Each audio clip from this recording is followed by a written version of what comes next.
बेटी देवहूति का विवाह करदम के साथ हुआ।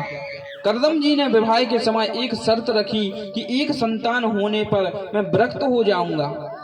देवहूति ने इस शर्त को स्वीकार किया और हर्षोल्लास पूर्वक विवाह किया।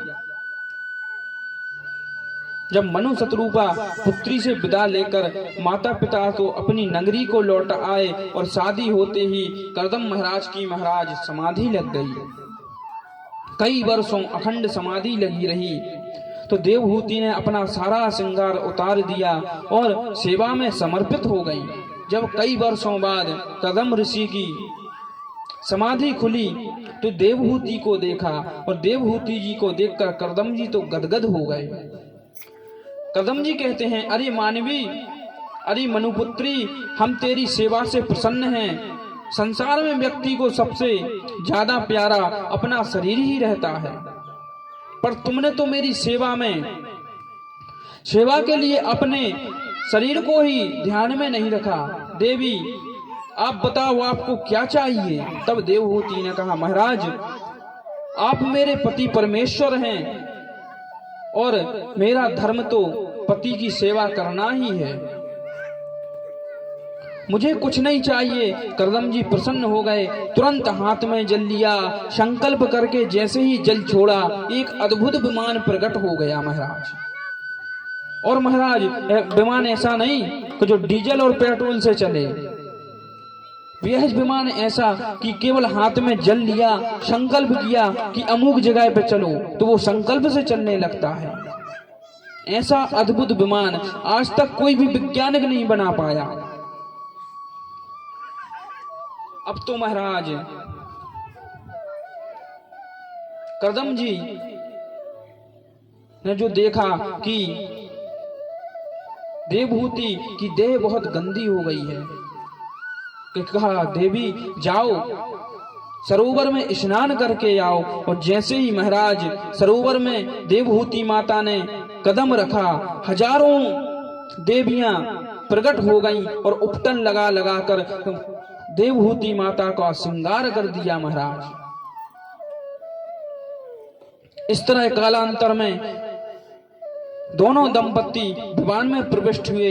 वर्षों तक विषयों का भोग करते हुए कालांतर में 9 बेटियों का जन्म दिया।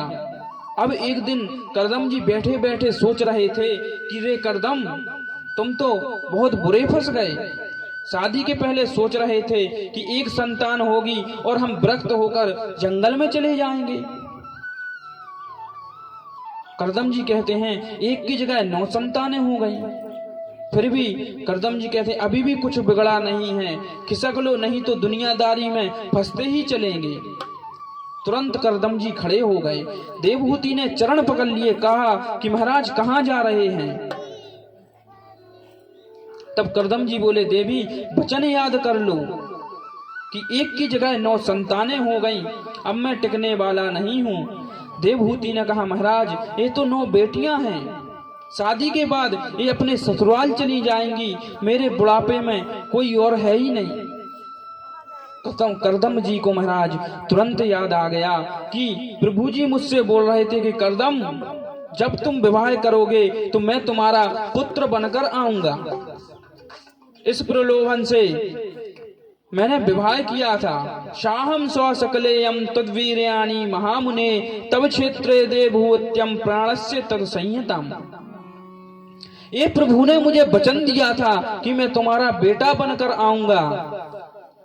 भगवान का वचन मिथ्या नहीं हो सकता है। भगवान घर में हैं, यदि बेटा बनकर आ रहे हैं तो हमें वन में जाकर क्या करेंगे? कालांतर में देवहूति माँ के गर्भ से भगवान कपिल के रूप में प्रकट हो गए महाराज। कपिल भगवान का दिव्य दर्शन के लिए स्वयं विधाता ब्रह्मा जी अपने ऋषि पुत्रों के साथ आए थे। जब करदम जी ने स्वागत करते हुए कहा कि भगवान बड़ी कृपा हुई, आपने दर्शन दिया, एक निवेदन और करना चाहता हूँ। मेरे घर में 9 बेटियां हैं और आप अपने 9 पुत्रों को साथ लेकर आए हैं। बढ़िया जोड़ा बन जाएगा, ना आपको भटकना पड़ेगा ना मुझे भटकना पड़ेगा। ब्रह्मा जी प्रसन्न हो गए।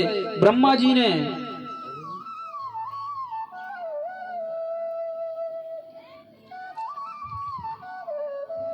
तो सोच ही रहे थे कि कैसे सृष्टि का विस्तार हो, वैसे ही तैयार हो गए। तुरंत 9 बेटियों का विवाह कर दिया। और नारद जी महाराज जब भी घूमने गए थे तो जब भी नारद जी की शादी नहीं हो पाई।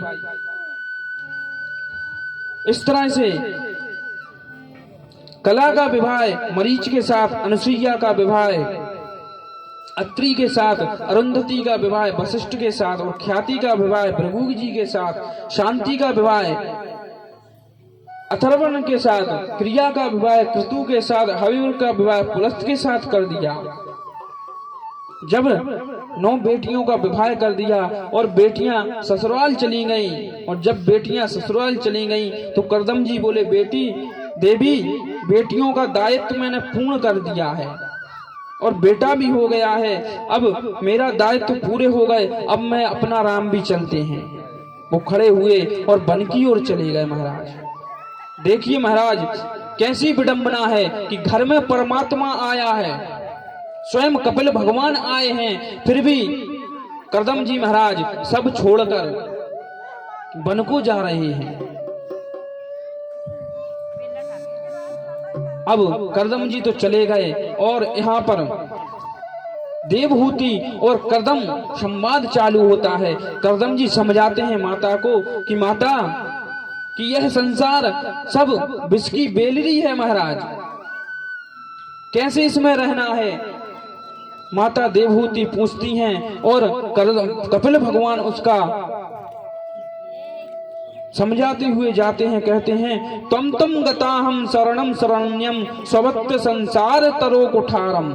कपिल भगवान ने 8 अध्याय में बड़ी अद्भुत सांख्य योग का उपदेश दिया है। इन 8 अध्यायों में कपिल अष्ट अध्यायी कहते हैं महाराज। कपिल भगवान कहते हैं, माँ, संसार में चाहे जितने विषय जीव को प्राप्त हो जाएं, कितने भी विषयों का भोग कर ले, पर वास्तव में तृप्ति इसे नहीं मिल सकती। इंद्रियों का तर्पण है ही नहीं विषय, आत्मा तो अतृप्त ही रह जाती है। विषय तो स्वयं अपूर्ण हैं, इन्हें पाकर पूर्ण कैसे हो सकता है। जीवन परिपूर्ण तो अभी आया ही नहीं, और जब परिपूर्ण से जुड़ेंगे तभी परिपूर्ण होंगे। पूर्णमधा पूर्णाद पूर्णाद मुच्यते पूर्णस्य पूर्णमादाय पूर्णमेवावशिष्यते। उस परिपूर्ण प्रभु के पाद पद्मों को पाए बिना, परमात्मा की शरण में गए बिना यह आत्मा पूर्ण नहीं हो सकती है। अपने मन को जगत से हटाकर जगदीश्वर में लगा दो। देवहूति माँ प्रश्न करती जाती हैं, अच्छा बेटा बताओ कि भगवत रसिक साधुओं की पहचान क्या है, किसका संग करें। कपिल भगवान कहते हैं, साधुओं के 5 लक्षण हैं, तितिक्षवा करुणिका सुहृदा सर्वदेहिना अजात शत्रुवा शांतो साधव साधु भूषणा। साधुओं के आभूषण हैं तितिक्षवा, वे सहनशील होते हैं, द्वंद्व को सहन करने वाले होते हैं। अगर माला पहना दो तो खुश, और धक्का मारकर भगा दो तो भी मुंह लटका कर नहीं बैठते। दोनों स्थिति में जो बराबर रहे वह साधु है। जो आश्वस्त है क्योंकि बाहर स्थित नहीं है, स्वयं में स्थित नहीं है, सारे द्वंद्वों के समान रूप को स्वीकार कर ले। संत यदि कदाचित जीवन में दुखी होवे तो अपने कारणों से दुखी होता है, अपितु परमात्मा की वजह से दुखी नहीं होता है, क्योंकि उसमें करुणा बहुत होती है। करुणिका और सुहृदा सर्वदेहिना। जितने भी देहधारी प्राणी हैं, जितने भी कंकड़ पत्थर हैं, सब में केवल परमात्मा का ही ध्यान करें। उसे संसार में कोई दूसरा नजर ना आए। इसलिए वह अजात शत्रु है।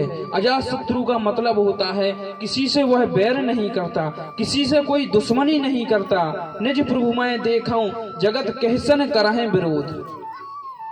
इस तरह से कपिल भगवान कहते हैं, माँ ऐसे संतों का संग में रहने से, उन संतों के बीच में बैठने से, 24 घंटे भजन करने से, मेरी महिमा को सुनोगे तो मधुर मधुर कथाएं सुनने को मिलेंगी। और ज्यों ज्यों मधुर मधुर कथाओं को सुनोगे मन अपने आप ही भगवान के चरणों में लग जाएगा।